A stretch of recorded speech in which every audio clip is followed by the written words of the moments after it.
नमस्कार, ग्लोबल न्यूजमा स्वागत छ। म प्रनिशा लक्ष्मी। नमस्कार, म कैलाश कोठायत। सुरुमा हेडलाइन्स।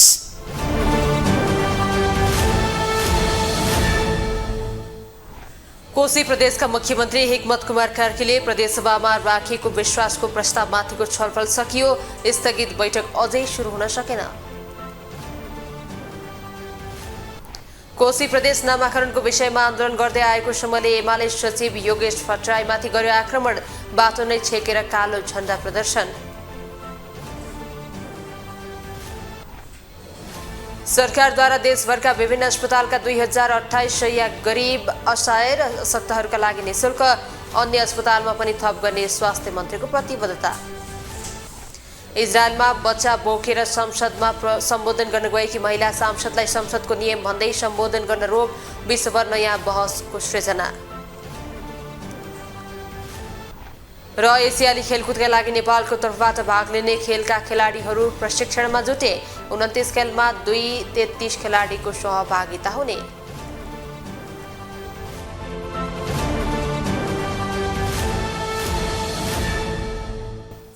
ग्लोबल न्यूज अब विस्तारमा। कोशी प्रदेशका मुख्यमन्त्री हिक्मत कुमार कार्कीले प्रदेशसभामा राखेको विश्वासको प्रस्तावमाथिको छलफल सकिएको छ। छलफल सकिएसँगै आधा घण्टाका लागि स्थगित भएको प्रदेशसभाको बैठक अझै सुरु भएको छैन। विश्वासको प्रस्तावमाथि छलफलमा सहभागी नेताहरूको जवाफ दिनुपर्ने भए पनि मुख्यमन्त्री कार्कीसहित मन्त्रीहरू प्रदेशसभाबाट बाहिरिएका हुन्। सभामुख बाबुराम गौतमले मुख्यमन्त्रीले आधा घण्टाको समय मागेकाले आफूले समय दिएको बताएका छन्। प्रदेशसभाको बिहिबारको बैठकमा बोल्दै नेपाली कांग्रेस, नेकपा माओवादी केन्द्र र नेकपा एकीकृत समाजवादीले सरकारले राखेको विश्वासको मतको प्रस्तावमा समर्थन गर्न नसकिने बताएका छन्। एमाले र राप्रपाले भने प्रस्तावको पक्षमा बोलेका थिए। एक सांसद मात्रै रहेको जनता समाजवादी पार्टी भने तटस्थ बसेको छ। प्रदेशसभा बैठकमा विश्वासको मतको पक्ष र विपक्षमा मतदान गराउने सभामुखको तयारी छ। सभामुखले नमानेपछि मुख्यमन्त्रीले राजीनामा दिने कि भन्ने विषयमा पनि छलफल सुरु गरेको बताइएको छ।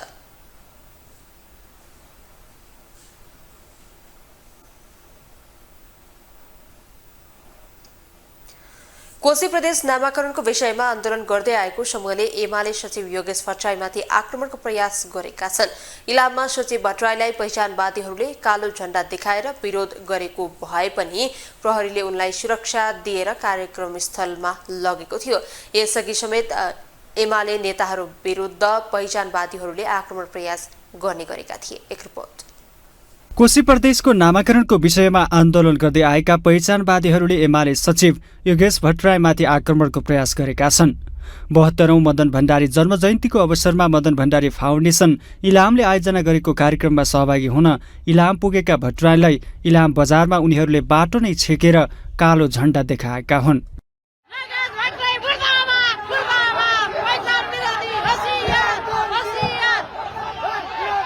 पहिचानवादीहरूले योगेश भट्टराई मुर्दाबाद, पहिचान विरोधी, होसियार, कोशी प्रदेश मान्दैनौ लगायतको नारा लगाएका थिए। प्रहरीले भट्टराईलाई सुरक्षा दिएर कार्यक्रम स्थलमा लगेको थियो।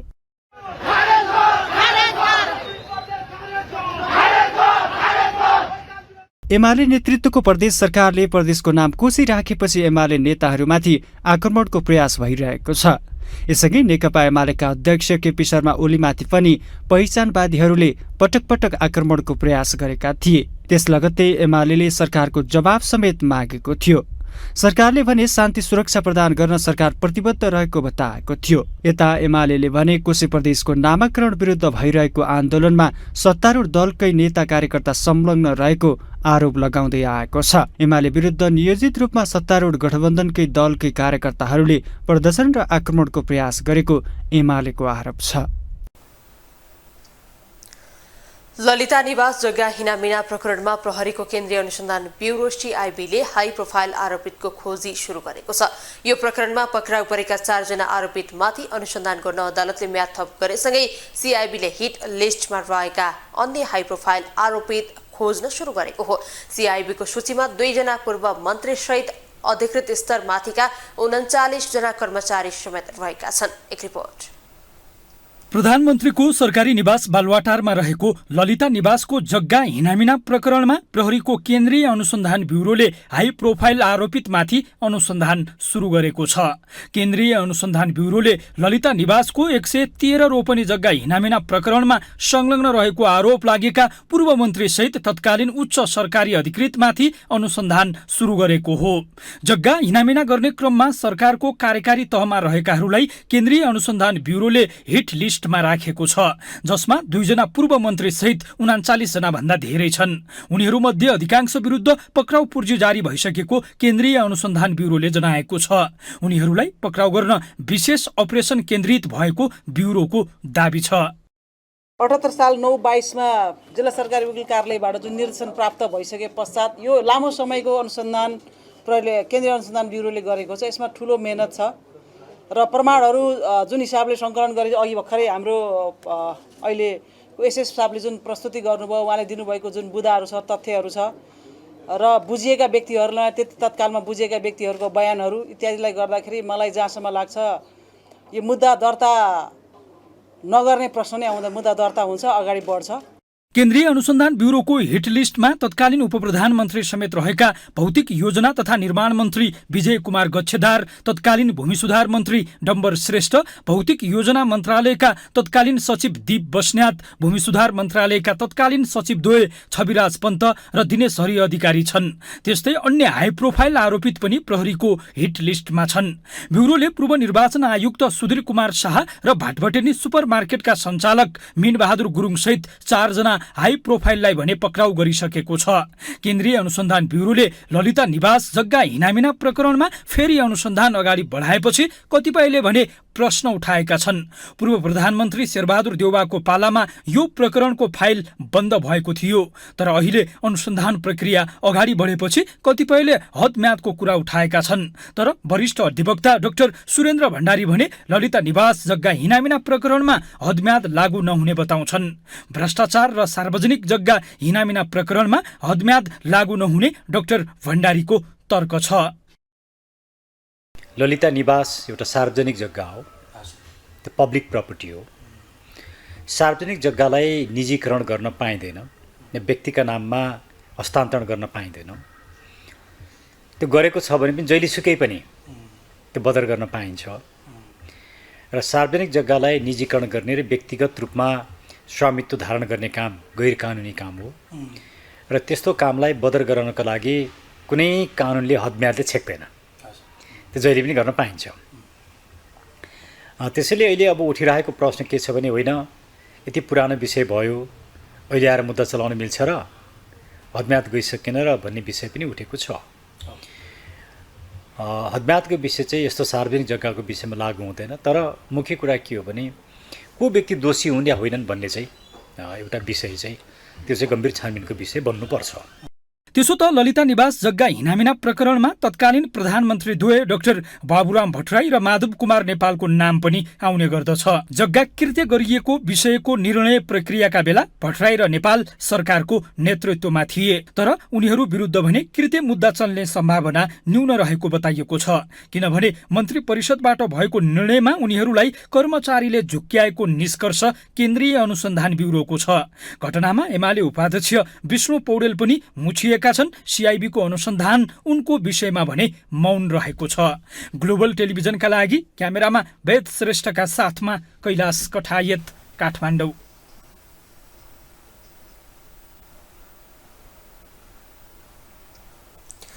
एमालेका तत्कालीन महासचिव स्वर्गीय जननेता मदन कुमार भण्डारीको 72औं जन्म जयन्ती विविध कार्यक्रमको आयोजना गरेर मनाइएको छ। एमाले र मदन भण्डारी फाउन्डेसनले बिहिबार राष्ट्रिय सभागृहमा कार्यक्रम गरेर जननेता भण्डारीलाई स्मरण गरेका हुन्। कार्यक्रममा बोल्दै एमाले अध्यक्ष ओलीले नेपालको संविधान बन्नुमा जबजको ठूलो हात रहेको दावी गरे। एक रिपोर्ट। स्वर्गीय जननेता मदन भण्डारीको 72औं जन्म जयन्ती मनाइएको छ। राजधानी काठमाडौँ लगायतका देशभरका विभिन्न स्थानमा औपचारिक कार्यक्रम गरेर स्वर्गीय भण्डारीको जन्म जयन्ती मनाइएको हो। राजधानी काठमाडौँको राष्ट्रिय सभागृहमा एमाले र मदन भण्डारी फाउन्डेसनले बिहिबार औपचारिक कार्यक्रम गरी जननेता भण्डारीलाई स्मरण गरेका छन्। त्यस्तै जननेता मदन भण्डारी फाउन्डेसनका विभिन्न जिल्लाका शाखाहरूले रक्तदान, अन्तर्क्रिया लगायतका कार्यक्रमहरू आयोजना गरेर जन्मजयन्ती मनाएका छन्। सभागृहमा भएको कार्यक्रममा जननेता मदन भण्डारीकी धर्मपत्नी तथा पूर्व राष्ट्रपति विद्यादेवी भण्डारी, नेकपा एमालेका अध्यक्ष केपी शर्मा ओली लगायतका नेता तथा कार्यकर्ता उपस्थित रहेका थिए।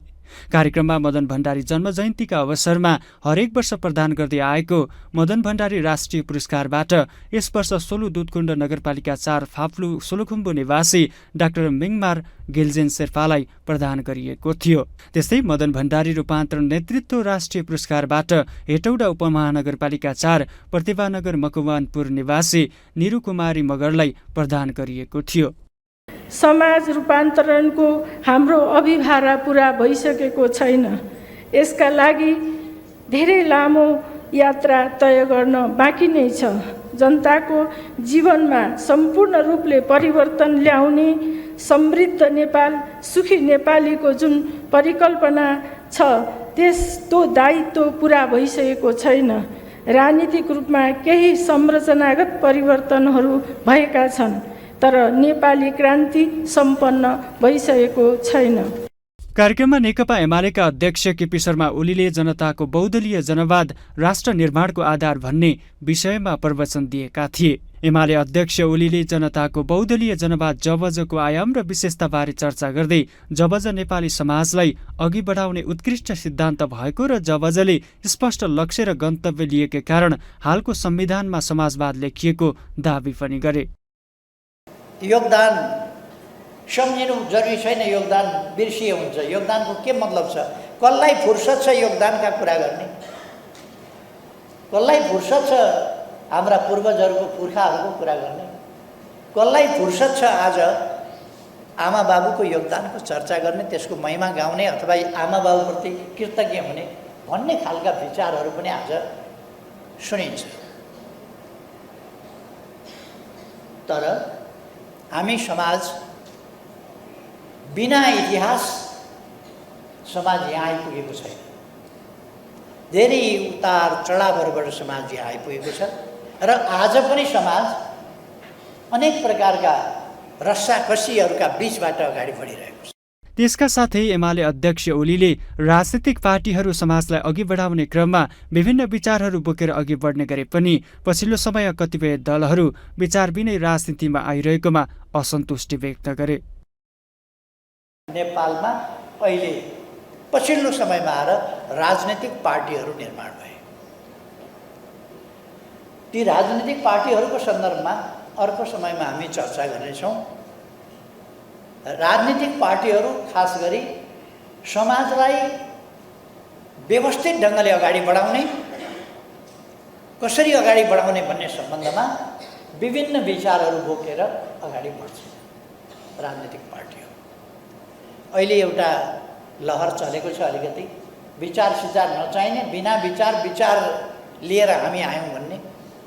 जननेता मदन भण्डारी विक्रम सम्वत 2046 भदौमा सम्पन्न नेकपा मालेको 4थो महाधिवेशनबाट महासचिव भएका थिए। पछि एमालेको 5औं महाधिवेशनमा स्वर्गीय भण्डारीले जनताको बहुदलीय जनवाद जबज सहितको राजनैतिक दस्तावेज ल्याएका थिए।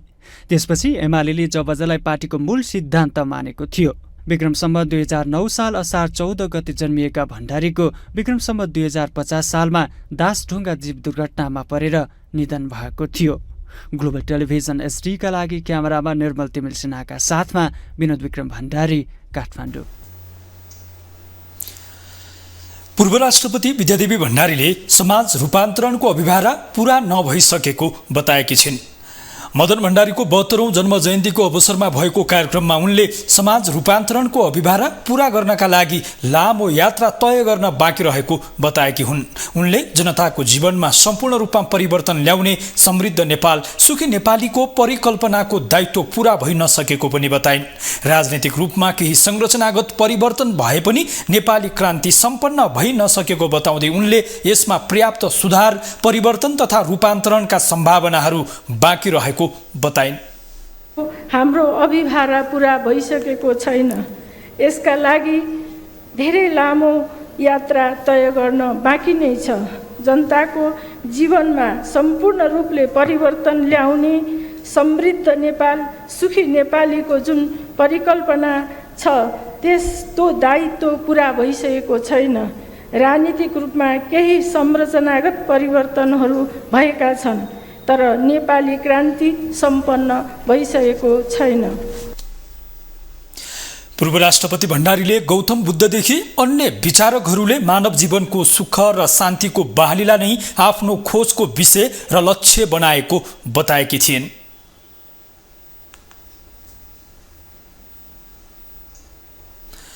काठमाडौँ महानगरपालिकाका मेयर बालेन शाहले संस्थागत विद्यालयका शिक्षकलाई पनि सामुदायिक विद्यालयका शिक्षक सरह तलब उपलब्ध गराउन निर्देशन दिएका छन्।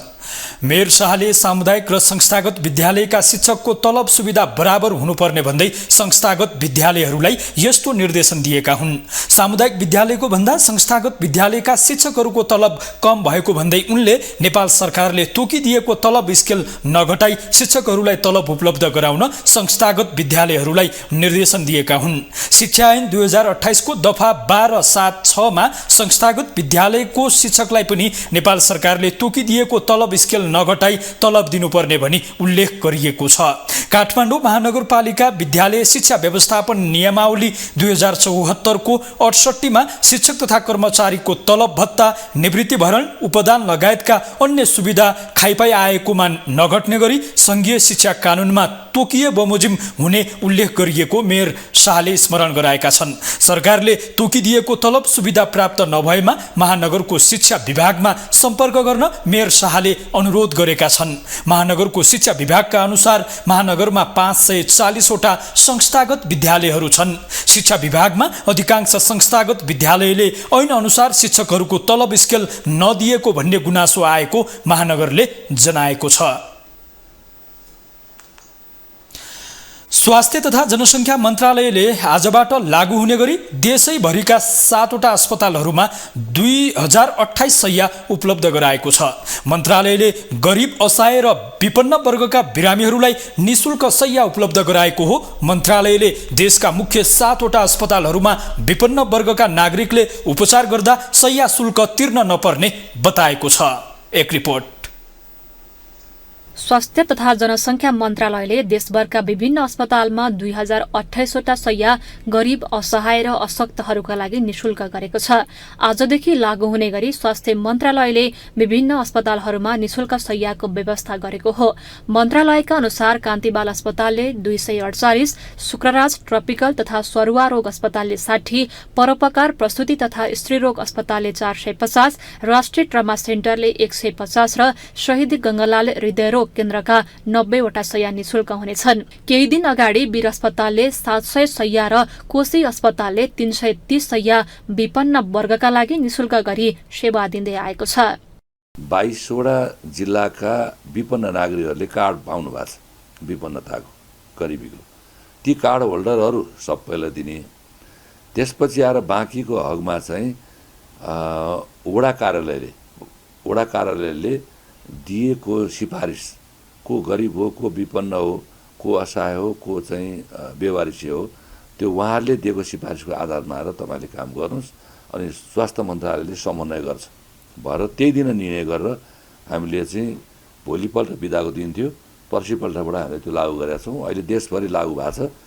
वीर अस्पताल, ट्रमा सेन्टर, टेकु अस्पताल, प्रसुति गृह जस्ता अस्पतालले सञ्चालनमा रहेका सबै जनरल बेड निशुल्क गरेकाले सम्पूर्ण खर्च मन्त्रालयले बेहोर्नेछ।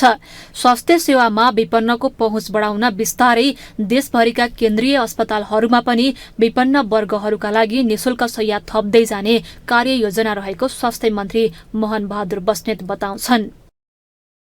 कान्ति बाल अस्पतालमा 248 बेड निशुल्क भएको छ र शुक्रराज ट्रपिकल तथा सरुवा रोग अस्पताल टेकुमा 60 बेड जनरल बेड निशुल्क भएको छ र परोपकार प्रसुति तथा स्त्री रोग अस्पतालमा 450 बेड निशुल्क भएको छ र राष्ट्रिय ट्रमा सेन्टरमा चाहिँ 150 बेड निशुल्क भएको छ र शहीद गंगालाल राष्ट्रिय हृदय केन्द्रमा 90 बेड गरी 2028 बेड अहिलेसम्म हामीले निशुल्क घोषणा गरिसकेका छौँ।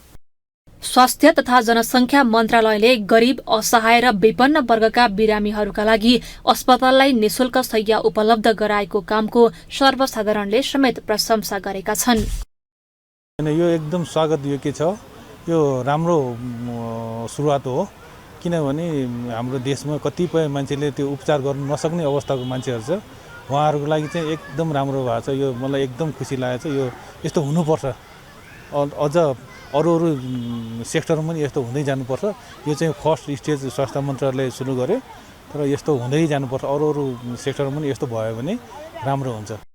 स्वास्थ्य मन्त्रालयले 7वटा अस्पतालमा विपन्न बिरामीहरूका लागि निशुल्क गरेसँगै सङ्घीय सरकार मातहतका अन्य अस्पतालमा पनि निशुल्क शय्या उपलब्ध गर्दै लैजाने तयारी समेत गरेको छ। निजी अस्पतालमा गरिब, असहाय र विपन्न वर्गका बिरामीहरूका लागि कुल शय्याको 10% शय्या छुट्याउन मन्त्रालयले निर्देशन पनि दिइसकेको छ। ग्लोबल टेलिभिजनका लागि क्यामेरामा निर्मल तिमल सेनाका साथमा सुनिता बास्कोटा, काठमाडौँ। अब ग्लोबल भोइस।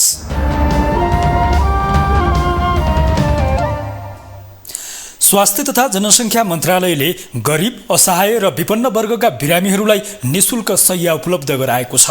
आम सर्वसाधारणको हितका लागि भनी सरकारले बेला बेलामा यस्ता निर्णयहरू गरिरहेको हुन्छ, तर प्रभावकारी कार्यान्वयन हुन नसक्दा निर्णय आखिर निर्णयमा नै सीमित हुने गरेको छ। हामीले आजको ग्लोबल भोइसमा सरकारी अस्पतालमा आरक्षण दिने सरकारको निर्णय कस्तो लाग्यो भनेर सर्वसाधारणलाई सोधेका छौँ। के भन्छन् त उनीहरू, जस्ताको तस्तै यो सुनौ। नेपाल सरकारले जुन निर्णय गरेको छ, जुन विभिन्न अस्पतालहरूमा जुन आरक्षणको रूपमा या एउटा व्यवस्थाको रूपमा अस्पतालको सुविधाहरू जुन दिने व्यवस्था गरेको छ, यसलाई चाहिँ हामीले सकारात्मक रूपमा लिनुपर्दछ। यो सरकारले दिने एउटा सकारात्मक कुरो हो र सरकारले दिइरहेको एउटा राम्रो व्यवस्था पनि हो भन्ने मलाई लाग्छ। सर्वप्रथम त यो स्वास्थ्य मन्त्रालयले गरेको भए त यो पोहोर पनि गर्थ्यो होला, परार पनि योभन्दा 2-3 वर्ष अगाडि नै हुन्थ्यो होला। यो चाहिँ अहिले बालेन, हाम्रो नगरपालिका बालेन सरले चाहिँ नि यो बेड छुट्याएर गरिब निमुखाहरूको लागि चाहिँ नि स्वास्थ्य बेडहरू छुट्याएको, उहाँलाई नै जान्छ यो सर्वप्रथम चाहिँ धन्यवाद जनताको तर्फबाट। होइन, यो त पोजिटिभ कुरा हो। किन भन्दाखेरि तपाईँको यो हामीले यो गरिबहरूले चान्स पाउनुपर्छ क्या। गरिबले कति उपचार नपाएर मरिरहेको छन् होइन, तर उनीहरूले वास्तविक गरिबले चान्स पाउने नपाउने मान्छे ठेगान छैन। फेरि किन यस्तो त बुढाले सिफारिस गर्नुपर्छ भन्ने बुझिन्छ होइन। एकदम प्रशंसा गर्न लायक काम हो यो सरकारले गरेको निर्णय होइन, प्रशंसा गर्न लायक काम हो। यसको लागि चाहिँ मैले जानकार नभए पनि म यो सरकारलाई धन्यवाद दिन चाहन्छु।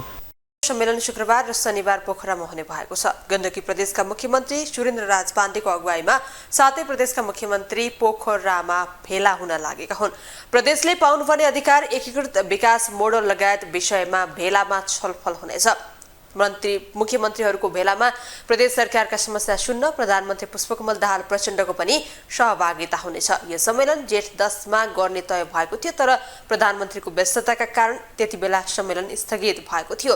मुख्यमन्त्रीहरूको भेला दोस्रो पटक हुन लागेको हो। पहिलो पटक 2075 साल भदौ 21 र 22 गते गण्डकीका तत्कालीन मुख्यमन्त्री पृथ्वी सुब्बा गुरुङको पहलमा भेला भएको थियो। त्यो भेलाले 8 बुँदे घोषणापत्र जारी गरेको थियो।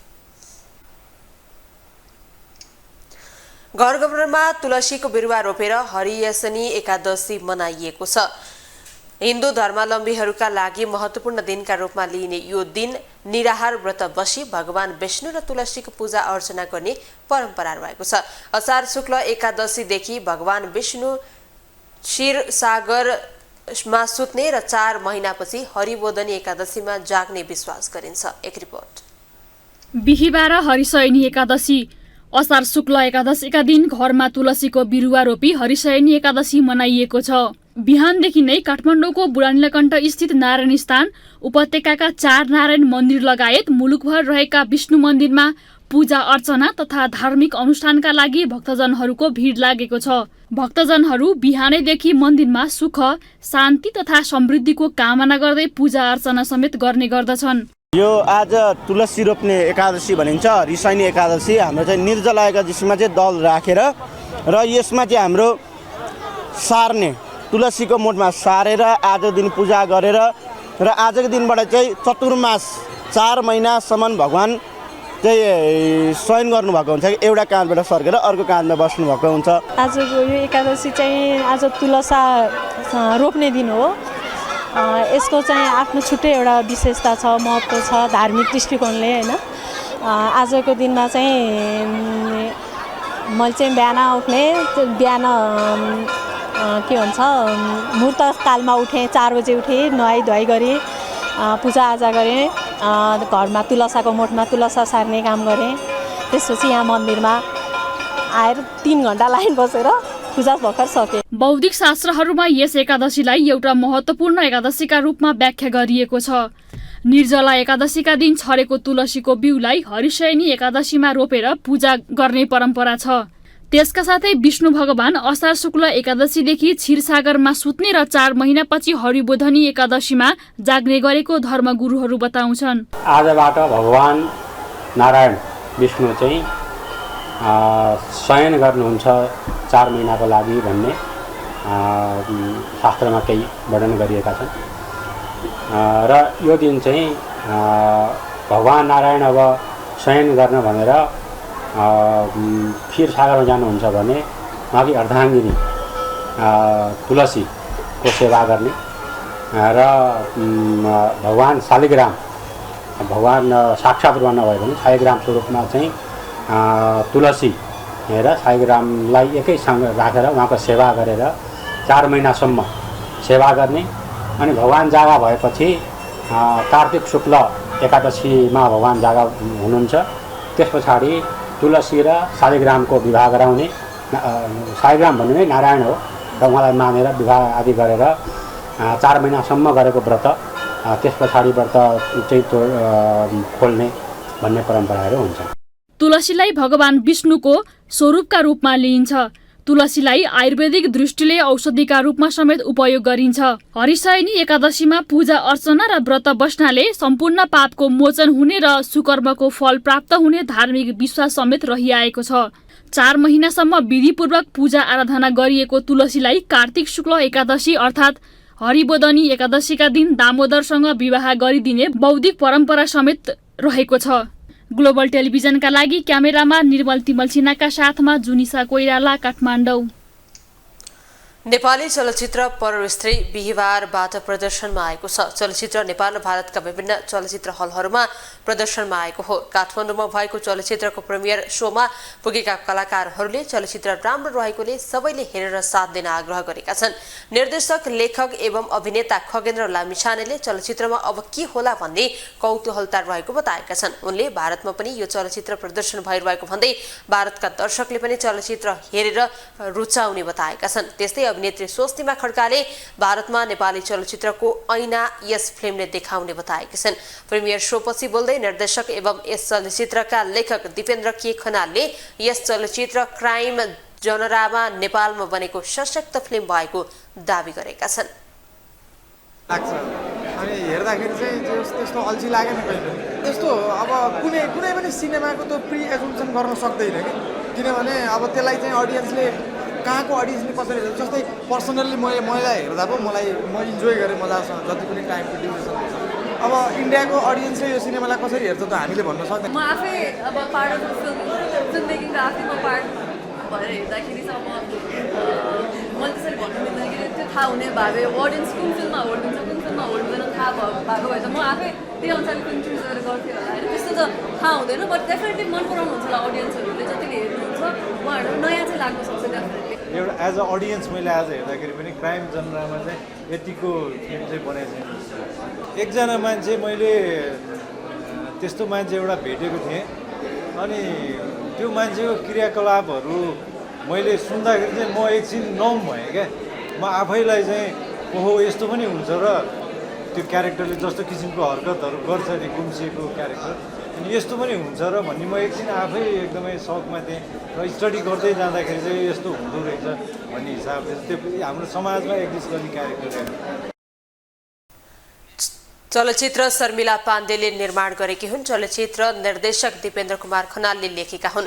चलचित्रमा कोशिश छेत्री, शिल्पा मास्के, गौरव विष्ट, एलिसा छेत्री, अशान्त शर्मा, गीत विष्ट, रामबाबु रेग्मी, सरस्वती अधिकारी, अर्पिल नेउपाने लगायतले अभिनय गरेका छन्।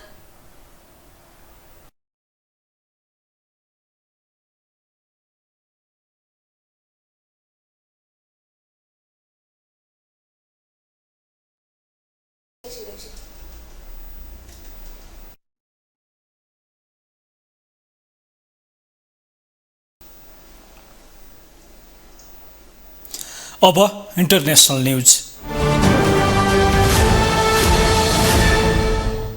इजरायलमा एक महिला सांसदलाई काखमा नवजात छोरी भएको कारणले भाषण गर्नबाट रोकिएको छ। यो घटनाले विश्वभर नयाँ बहसको सिर्जना समेत गरिदिएको छ। संसदको नियम भन्दै महिला सांसदलाई बोल्न रोक लगाएपछि इजरायली संसदमा रोचक सवाल जवाफ समेत भएको थियो। एक रिपोर्ट। इजरायलको संसदकी एक महिला सांसदलाई काखमा नवजात छोरी भएको कारणले भाषण गर्नबाट रोकिएको छ। यो घटनाले विश्वभर नयाँ बहसको सिर्जना गरिदिएको छ। उपसभामुख उरियल बुसोका अनुसार संसदको मञ्चमा सांसद मात्र उभिन सक्छन्। उनीहरूसँग अरू कोही हुनु हुँदैन भन्ने नियमका कारण सेरिन हेस्कलले संसदमा आफ्नो कुरा राख्न नपाएकी हुन्। सेरिन राष्ट्रिय एकता पार्टीकी सांसद हुन्। यो पार्टी प्रतिपक्षमा छ। सेरिनले विधेयक ल्याउन चाहेकी थिइन्। त्यसका लागि पहिले नै उनले सूचना दिइसकेकी थिइन्। उपसभामुख उरियल बुसोले भाषणको लागि उनको नाम बोलाइन्। जब सेरिन वक्ताको कुर्सीको दायाँपट्टि पोडियममा पुगिन्, उनको घाँटीमा कपडाको फोल्डर वा गोलाकार छुन्डिएको थियो र त्यसमा सेरिनकी छोरी थिइन्। तर सेरिन पोडियममा पुगेपछि बुसोले उनलाई बोल्नबाट रोके। महिला सांसदले यसको कारण सोद्धा उपसभामुखले संसदको नियमअनुसार मञ्चमा उभिने अधिकार सांसदलाई मात्र छ र तपाईसँग छोरी छिन् भनिन्। सेरिनले जवाफमा भनिन्, मैले बच्चालाई स्टलमा बसाउन लागेको थिएँ तर उनी निकै सानो छिन्, त्यही भएर चर्को स्वरले रुन थालिन्। त्यसैले मसँग विकल्प थिएन, त्यसै कारण उनलाई झुन्ड्याएर यहाँ ल्याएको हो। सेरिनको कुरा सुनेपछि उपसभामुखले सभामुख अमीर ओहना र संसदका कानुन सल्लाहकारसँग परामर्श गरे। त्यसपछि सेरिनले संसदको नियमसँग सम्झौता गर्न नसकिने बताइन्। सभामुख ओहनाले माफी माग्दै सबैका लागि एउटै नियम हुने भन्दै बोल्न रोक लगाएका हुन्। यो देखेर सेरिन अलि रिसाएकी थिइन्। त्यही क्रममा उनले बच्चाहरू समाजकै एक भाग भएको भन्दै आफ्नो काम वा कर्तव्य पूर्ण जिम्मेवारीका साथ पुरा गरिरहेको स्मरण समेत गराएकी थिइन्। तर पनि उपसभामुख उनलाई भाषण गर्न दिन तयार भएनन्। ग्लोबल टेलिभिजनको लागि एजेन्सीको सहयोगमा विशाल पुरीको रिपोर्ट। अब स्पोर्ट्स न्यूज।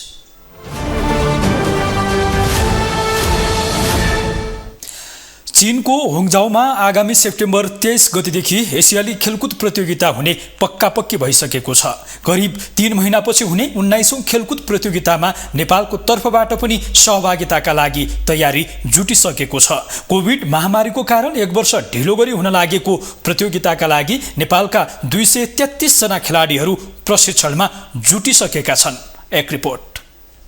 सन् 2022 सेप्टेम्बरमा तय भएको 19औं एसियाली खेलकुद प्रतियोगिता कोभिड महामारीको कारण स्थगित हुन पुगेको थियो। प्रत्येक 4 वर्षमा हुनुपर्ने प्रतियोगिता अबको सेप्टेम्बर महिनाका लागि तय गरिएको छ।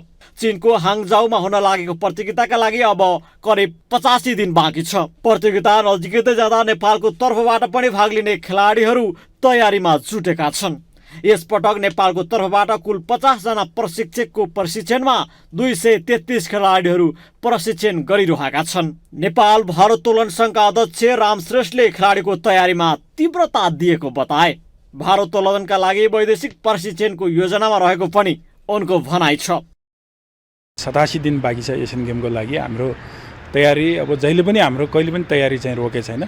अब फुल यो राष्ट्रिय खेलकुद परिषदको जुन निर्देशन आएपछि सेलेक्सन गरिसकेपछि अहिलेको तयारी हाम्रो राम्रै भइरहेछ। अब हाम्रो ट्रेनिङ सेलेक्सन हामी पहिले पनि सेलेक्सन गऱ्यो, फर्स्ट सेकेन्ड। लास्ट सेलेक्सन चाहिँ हामीले अस्ति 3 दिन अगाडिदेखि हाम्रो ट्रेनिङ चाहिँ कन्टिन्यू भइरहेछ। हामीलाई चाहिँ खेलकुद परिषदको निर्देशन हामीले चाहिँ अलिक बढी कोटा मागेको थियो, तर निर्देशन अनुसार हामीलाई लेडिज 2, जेन्ट्स 2 कोच म्यानेजरमा हामीलाई 6वटा कोटा भनौँ न, खेलाडीको कोटा भन्दाखेरि 4वटा कोटा हामीसँग छ। राष्ट्रिय खेलकुद परिषदले विगतका प्रदर्शन र नतिजाका आधारमा 3 खेल तेक्वान्दो, कराते र बक्सिङलाई पहिलो प्राथमिकतामा राखेर तयारी गरिरहेको छ। एसियाली खेलकुदमा यी 3 खेलले नै नेपाललाई पदक दिलाउँदै आएको छ। 16औं एसियाडमा काँस्य पदक विजेता समेत रहेका बक्सर दीपक महर्जनले नेपाली बक्सिङ टोलीले 1.5 महिनादेखि राम्रो तयारी गरिरहेको बताए। भारतीय प्रशिक्षकको नेतृत्वमा खेलाडीहरूको प्रशिक्षण भइरहेको उनले जानकारी दिए। एकजुट एक आपसमा मिलेर प्लान बनाएर अहिले हामी बेसीबाट स्पेसिफिक ट्रेनिङमा छौँ, स्पेसिफिक प्रिपरेसन तयारीमा छौँ। र बक्सिङमा हाम्रो एउटा विज्ञ कोच पनि हुन्छ इन्डियाबाट आएका, जुन कोचसँग धेरै आइडिया नलेज छ।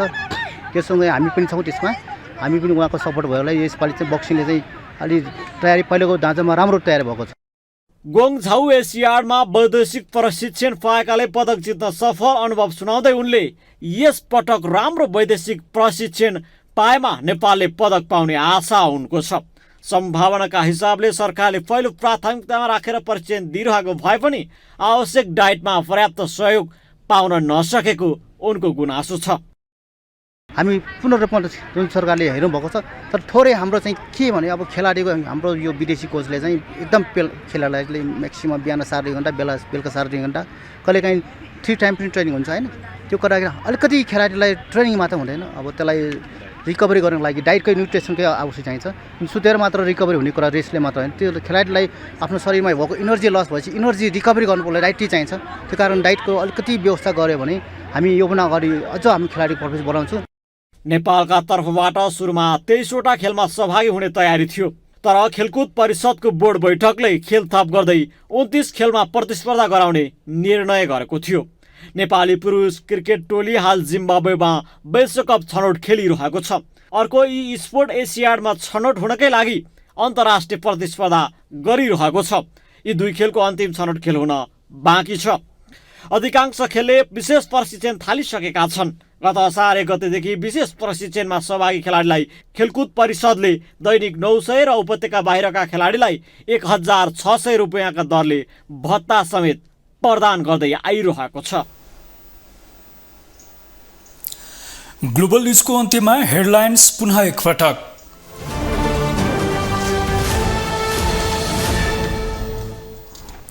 कोशी प्रदेशका मुख्यमन्त्री हिक्मत कुमार कार्कीले प्रदेश सभामा राखिएको विश्वासको प्रस्तावमाथिको छलफल सकियो, स्थगित बैठक अझै सुरु हुन सकेन।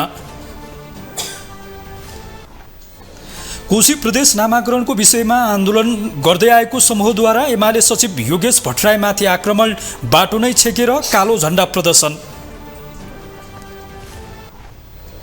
सरकारद्वारा देशभरका विभिन्न अस्पतालका लागि 2028 शैय्या गरिब, असहाय र अशक्तहरूका लागि निशुल्क, अन्य अस्पतालमा पनि थप गर्ने स्वास्थ्य मन्त्रीको प्रतिबद्धता। इजरायलमा बच्चा बोकेर संसदमा सम्बोधन गर्न गएकी महिला सांसदलाई संसदको नियम भन्दै सम्बोधन गर्न रोक, विश्वभर नयाँ बहस सुरु। र एसियाली खेलकुदका लागि नेपालको तर्फबाट भाग लिने खेलका खेलाडीहरू प्रशिक्षणमा जुटे, 29 खेलमा 233 खेलाडीको सहभागिता हुने।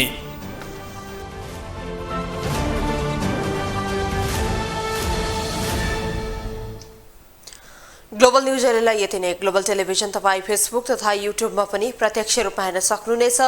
ग्लोबल टेलिभिजन हेर्दै गर्नुहोला। नमस्ते।